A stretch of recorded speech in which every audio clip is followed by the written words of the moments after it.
Hello students, आप जो है कक्षा 11 जीव विज्ञान पढ़ रहे हैं चैप्टर 7 और आपको एनिमल पढ़ाया जा रहा है मेढक के बारे में। तो देखें ध्यान से, फ्रॉग मेढक, यह मेढक का बाह्य चित्र है।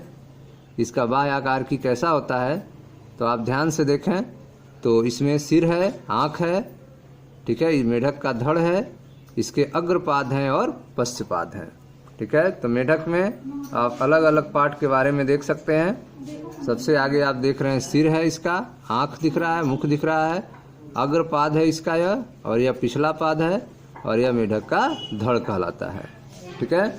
यह सारे स्ट्रक्चर फिगर में आपको दिखाई दे रहे हैं। आइए इसके बारे में जानते हैं। क्या आपने कभी मेढक की त्वचा को छुआ है? ठीक है, आपने कभी मेढक की त्वचा को छुआ है?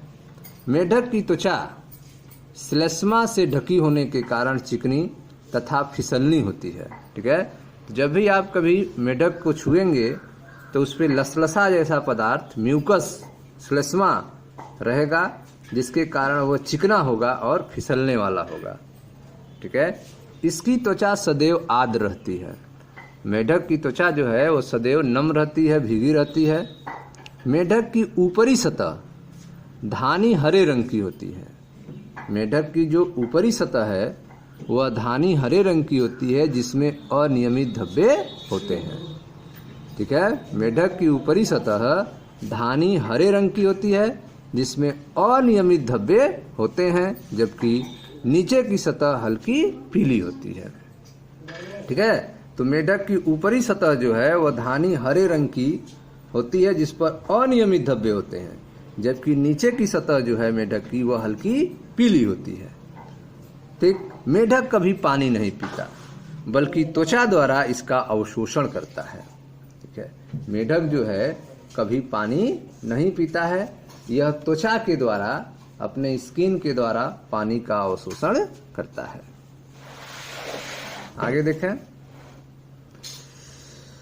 मेढक का शरीर सिर और धड़ में विभाजित होता है, ठीक है। मेढक का शरीर जो है सिर और धड़ में बटा रहता है। यह आप देख रहे हैं, इसका सिर है और यह हिस्सा धड़ है, ठीक है। मेढक की त्वचा अगर आप छुएंगे तो यह हमेशा म्यूकस से ढका होगा, चिकना होगा, फिसलने वाला होगा। इसकी त्वचा हमेशा नम रहती है। मेढक का जो ऊपरी सतह होता है वह धानी हरे रंग का होता है, ठीक है, जिस पर धब्बे होते हैं, जबकि नीचे की जो सतह होता है वह हल्का पीला कलर का होता है। मेढक कभी पानी नहीं पीता है, बल्कि त्वचा द्वारा इसका अवशोषण करता है, ठीक है। मेढक का शरीर जो है वह सिर और धड़ में विभाजित होता है, ठीक है। आगे देखें।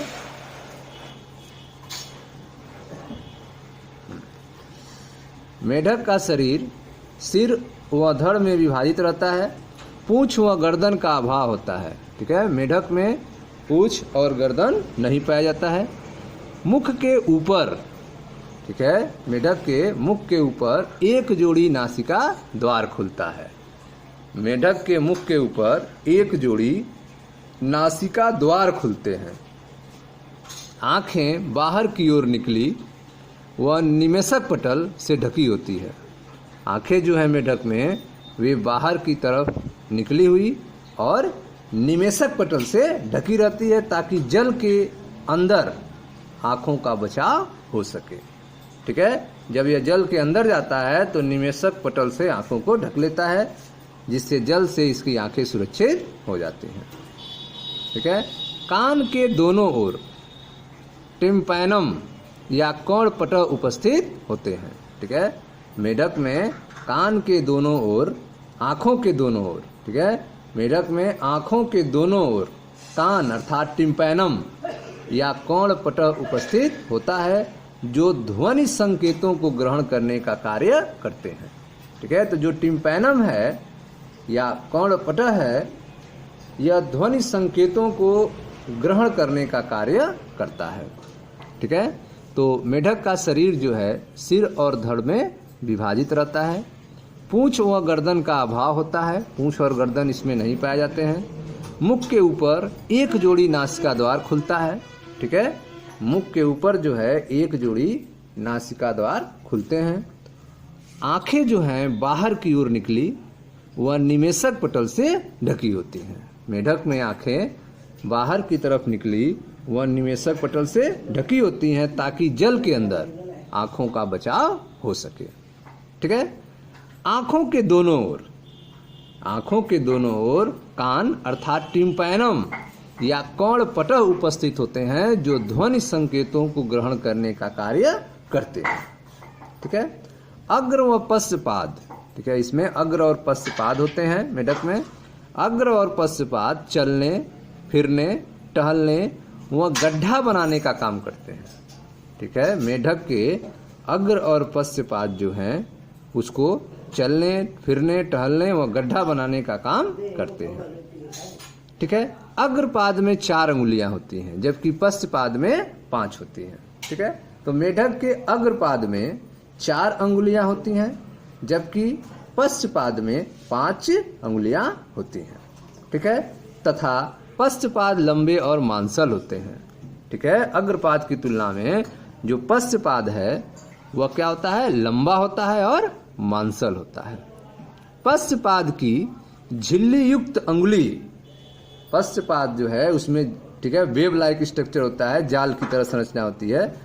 पश्चपाद की झिल्ली युक्त अंगुली जल में तैरने में महत्वपूर्ण भूमिका निभाती है। पश्चपाद की झिल्ली युक्त अंगुली जल में तैरने में महत्वपूर्ण भूमिका निभाती है। ठीक है। मेढक में लैंगिक द्विरूपता देखी जाती है। ठीक है। मेढक में लैंगिक द्विरूपता होती है। नर मेढक आवाज उत्पन्न करने वाले वाक कोश के साथ साथ अग्रपाद की पहली अंगुली में मैथुनांग होते हैं। ठीक है। नर मेढक में आवाज उत्पन्न करने वाले वोकल सैक्स होते हैं। नर मेढक में आवाज उत्पन्न करने वाले वाक कोश होते हैं। इसके साथ साथ अग्रपाद की पहली अंगुली में मैथुनांग होते हैं। ये अंग मादा मेढक में नहीं मिलते हैं। ठीक है।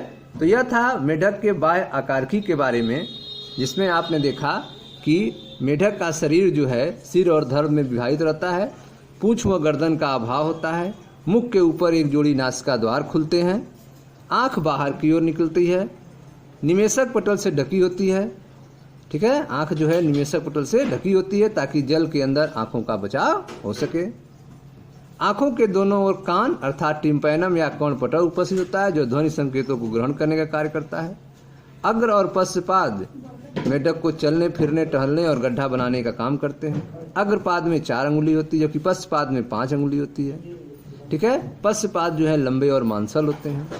पश्चपाद में झिल्ली युक्त अंगुली जल में तैरने में महत्वपूर्ण भूमिका निभाती है। पश्चपाद में झिल्ली युक्त होती है जिससे जल में तैरने में महत्वपूर्ण भूमिका मिलती है। मेढक जो है लैंगिक द्विरूपता दिखाता है। मेढक में लैंगिक द्विरूपता देखी जाती है। नर मेढक में आवाज उत्पन्न करने वाले वाक कोश होते हैं। इसके साथ साथ अग्रपाद की पहली अंगुली में मैथुनांग होते हैं और ये अंग जो है मादा मेढक में नहीं मिलते हैं। ठीक है। तो यह था आपका बाह्य आकारिकी के बारे में, मेढक के मॉर्फोलॉजी के बारे में। Okay students, thank you.